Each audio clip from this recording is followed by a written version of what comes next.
శ్రీ లలితా సహస్రనామ స్తోత్రంలోని 553వ నామం అగ్రగణ్య. మంత్రస్వరూపంలో శ్రీ అగ్రగణ్యాయై నమః. ఈ నామానికి ముందు నామాలలో మనం అమ్మవారిని విమర్శ రూపిణి అని తెలుసుకున్నాం. విమర్శ రూపిణి అంటే పరమేశ్వర శక్తి ఈ సృష్టిగా ఆవిర్భవిస్తుంది అని తెలుసుకున్నాం. ఆ తర్వాత విద్య అనే నామం వచ్చింది.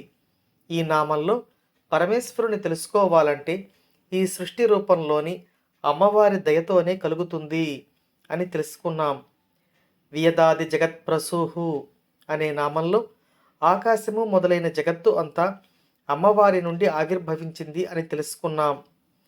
విమర్శ రూపిణి అయిన తల్లిని పూజిస్తే కలిగే ప్రయోజనాలను ఆ తర్వాతి నామాలు అయిన సర్వవ్యాధి ప్రశమని, సర్వమృత్యు నివారిణి నామాల రూపంలో మనకు వసిన్యాది వాగ్దేవతలు అందించారు.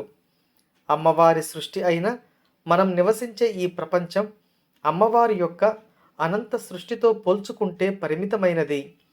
ఈ పరిమితమైన జీవనకాలం కలిగిన ఈ సృష్టికి మొదలు అయినది, పరిమితమైన జీవనకాలం లేనిది, లెక్కలేనన్ని ప్రపంచాలను సృష్టించగలిగినది అయినది అమ్మవారు అని ఈ నామం మనకు తెలియచేస్తుంది. అగ్ర అంటే మొదట అని, గణ్య అంటే పూజింపబడేది అని ఈ నామం లలితా పరమేశ్వరిని కీర్తిస్తుంది. ఇక ఈ నామానికి గల మరో అర్థాన్ని పరిశీలిద్దాం. సర్వవ్యాధి ప్రశమని, సర్వమృత్యు నివారిణి నామాల తర్వాత ఈ నామాన్ని మనకు వసిన్యాది వాగ్దేవతలు అందిస్తున్నారు.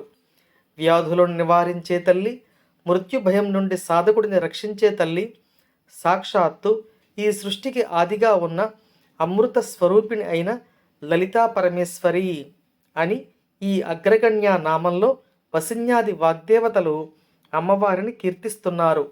ఆ అమ్మవారి అనుగ్రహం మనందరిపై ఉండాలని కోరుకుంటూ ఓం శ్రీమాత్రే నమః.